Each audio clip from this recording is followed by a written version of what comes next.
Hello everyone, welcome to my channel. This is KP.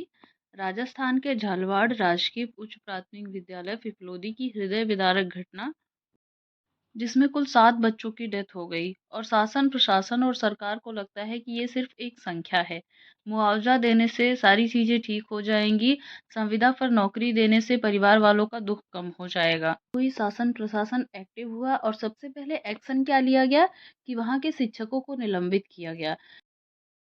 शायद यही ज़िम्मेदार रहे होंगे सारी असुविधाओं के लिए, क्योंकि वहाँ के जिला कलेक्टर, शिक्षा अधिकारी, विधायक, सांसद, शिक्षा मंत्री तो स्कूल के लिए करोड़ों का फंड लेके बैठे हुए थे और इन शिक्षकों ने रोक के रखा था कि नहीं, हमारा स्कूल मत बनाइए, हमें अच्छी सुविधा मत दीजिए, हमें एक सुरक्षित प्रेमिसेस मत प्रोवाइड करिए।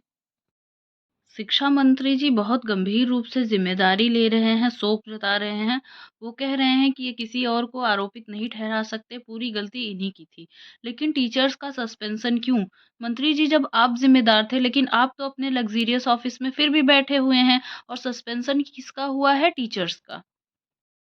7 बच्चे सिर्फ एक संख्या ही तो हैं। एक तरफ बच्चों का अंतिम संस्कार हुआ और दूसरी तरफ शिक्षा मंत्री जी भरतपुर चले गए और अपना स्वागत करवा रहे हैं। बेहद शर्मिंदगी की बात है। क्या इन्हीं मंत्री जी को बच्चों ने चिट्ठी लिखी थी, जिसमें अपने स्कूल के सारे हालात बताए थे उन्होंने और कैसे उन्हें डर लगता था अपने स्कूल जाने में, क्योंकि वहाँ की जो जगह थी वो भी नहीं सही थी, कभी करंट लगता था, कभी छत गिरती थी, कभी पानी जमा होता था। ये सारी समस्याओं से जूझकर एक परिवार अपने बच्चों को ऐसे जर्जर स्कूल में भेज रहा था।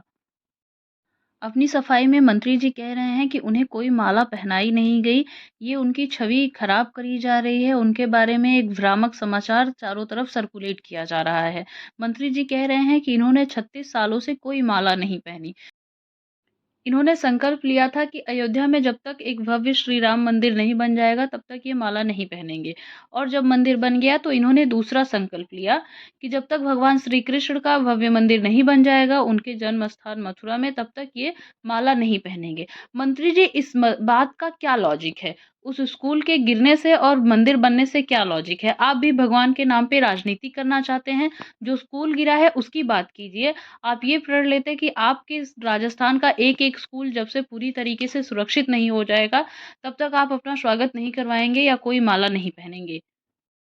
भगवान के नाम पे आप जो ये राजनीति कर रहे हैं कि आप भगवान श्री राम का नाम ले लेंगे, श्री कृष्ण का नाम ले लेंगे, तो आपकी गलतियाँ छिप जाएँगी, ऐसा कभी नहीं हो सकता। शायद जनता आपको माफ़ कर दे, दोबारा आप शिक्षा मंत्री बन जाएँ, लेकिन उन 7 बच्चों का परिवार आपको कैसे माफ़ कर पाएगा? जिन्होंने अपने बच्चे खोए हैं, उनके बच्चे दोबारा स्कूल से लौट के उनके घर कभी नहीं जा पाए।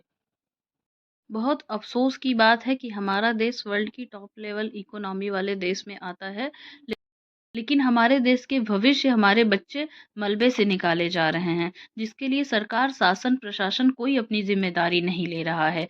एक्शन लिया क्या जा रहा है? टीचरों को सस्पेंड किया जा रहा है, क्योंकि पूरी ज़िम्मेदारी टीचर्स की थी। क्योंकि जो बड़ी कुर्सियों पे बैठे हुए हैं, वेल फर्निश्ड ऑफ़िस में बैठे हुए हैं, उनकी ज़िम्मेदारी तो है नहीं, वो सिर्फ़ औचक निरीक्षण करने के लिए ही बैठाए गए हैं।